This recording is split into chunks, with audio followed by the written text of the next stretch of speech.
This review is made possible by Inbound Motorsports. If you are looking to import a car, Inbound Motorsports is by far the most professional and detail-oriented importer I've worked with. Please check out their website or their Instagram up on the screen or linked in the description below.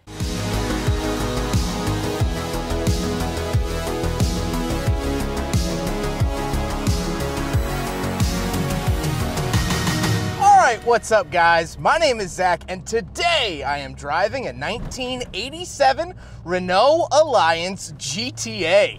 Up front is a 2.0 liter inline 4, and down below is a 5-speed manual transmission. Now, I am super excited to be driving this Renault Alliance GTA for one reason. It is rare and strange. These were only made for the 1987 model year here in the United States, and it was sort of a last-ditch effort to save the Renault name here in the United States. Sales had dwindled, and they didn't really have much going on for them, and so they tried to make a hopped-up version of the Renault Alliance / Encore. This is really just a two-door Encore. And so today we're going to talk about why it sort of failed and how wonderful this car is, even though it didn't pan out. But if you would like to submit your own vehicle, you can head on over to my website, zackpradel.com/submit. It's a quick and easy submission form. It takes under a minute to fill out, and I come out to you. But let's get back to that 2-liter inline 4 under the hood. Well, it makes about 95 horsepower, which isn't anything crazy or anything to brag about, but it was more horsepower than the 1.7 liter or even the 1.4 liter that came in the regular non-performance cars. And it actually is a spry little thing. Now, like I said, paired to it is a 5-speed manual transmission. The throw is wonderful, very clicky into gear, and I have to say I like it a lot. Last but not least about the drivetrain, of course, the Renault Alliance GTA is front-wheel drive. So how does it feel to drive the Renault Alliance GTA? It is, in a short phrase, everything I wanted it to be. I was a little worried. I don't have an amazing track record with loving Renaults. I also don't hate them. I just am rarely over the moon. Well, today, ladies and gentlemen, you can call me Space Cadet Zach because I am far over the moon with this vehicle. It is so fun to rev out and drive and chuck into gear. You wouldn't even think that this was built in Kenosha, Wisconsin. When I think Wisconsin, I think cheese curds, beer, and calling it a night at 4 p.m. Not with this GTA. This is incredibly fun, and it has put a smile on my face this entire day. What a lovely piece of machinery. It handles really, really well. It feels solid and planted into the corners, and yeah, you have 95 horsepower. You're not really gonna be winning any records, let's just say, but it's that slow car, fast driving experience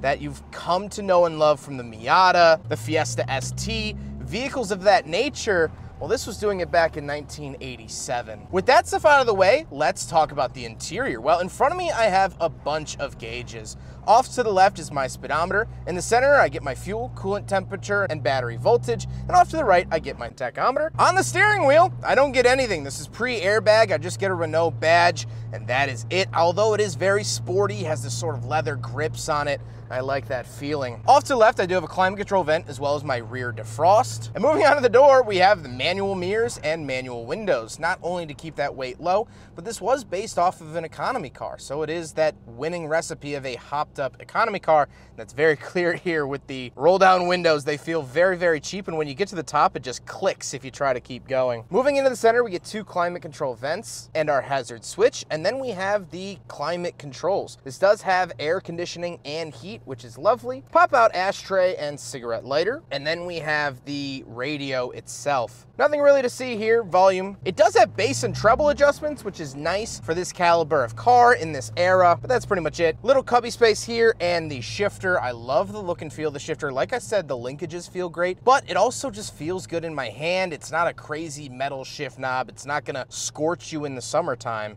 and I like that about it. Then we do have the parking brake down below, meaning we don't have any cup holders here in the Renault Alliance GTA. So unfortunately, but predictably, it fails the big friggin' bottle test.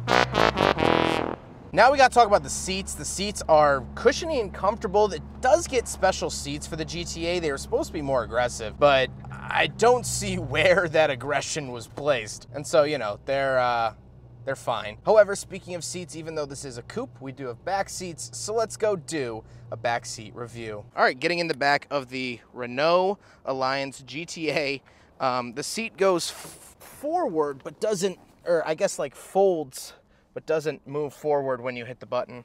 But getting back here, it's actually not terrible. It does feel a little Yugo-y back here, not gonna lie, but with this seat in place, if I spread my legs a little bit, I actually fit fine. And that's, you know, not to be expected out of every two-door in the 80s. Even two-doors modern, I hate two-door. I hate getting in the back of two-doors.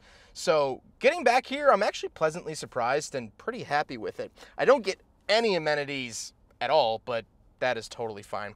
Let's hop out. We'll take a quick look at the trunk and cargo space, and then we'll talk about the looks. All right, around the back of the Renault Alliance GTA, come back here. Big key, or the silver key, is for the trunk. These little black keys are actually for the ignition. Kind of interesting. But once we are back here, this is the GTA floor mat, which has seen better days, but that's totally okay. This is the trunk. Very, very typical of what 80s cars trunks looked like. I mean, look at that. Love this back view of the Renault Alliance GTA. A little bit of a tongue twister. Now we gotta talk about the looks, and this car gets a body kit over the normal Renault Alliance, so it gets different bumpers, a spoiler, different wheels. It gets 15-inch wheels, which is a lot bigger than not only what was put on economy cars at the time, but even sports cars. You know, the Mazda RX-7 in this era had 14s. So this is, you know, a little bit bigger than average, which was nice. And overall, I love the look of it. This car is incredibly clean, has 65,000 miles on it, and it is just such a peach to look at. And I think it's aged really gracefully. I think it could be mistaken for a Sentra of the era, but don't get it twisted. This is no Sentra by any means. But with all of that being said, let's get on to my final thoughts. What do I think driving a Renault Alliance GTA? Well, I have to say that this experience has quite frankly blown me out of the water. Now, like I said at the top of the video, I wasn't expecting Renault to be bad, but I just have sort of a passive interest in them. This, well, this gives me a full interest. This car is so wonderful. It's a blast to drive. It handles great. It's exactly what I want in a fun and sporty car. And I just wasn't expecting that because, let's talk about it, this car failed. This car was not a popular seller, and it didn't end up saving Renault here in the US. What ended up happening was Chrysler actually purchased AMC, which is who this car was basically facilitated through. And so when Chrysler came on board in 1987, they killed this car. They didn't really see a need for it or a want for it. So this car was only ever built for the one model year of 1987. And that might be one of the biggest shames that you hear about today, because it's a wonderful little car. It's fantastic. It's such a pleasure to drive, and yet it didn't last. And so to answer the question that I offered up earlier, why did this car fail? Because of Chrysler. Because AMC was bought out by Chrysler, and Chrysler just didn't want it anymore. And that's a shame because they killed a wonderful car from the start. This could have been something so special. This could have been something so unique. This could have been one of the top performance cars of its era. It just wasn't given the legs to stand on. And so tonight, as I fly back home to Chicago, a few tears will be shed for the Renault Alliance GTA. What a shame. I hope you guys enjoyed the video. Huge thank you to Inbound Motorsports. They have been absolutely wonderful to work with. I've been able to review a bunch of cool and interesting vehicles from them. Please check out their website, check out their inventory, or contact them if you want an imported vehicle here in the United States. They are the people to go through, especially if you are in the northern New Jersey or New York area. I cannot thank them enough. They have been so fantastic. Please, please, please go check them out.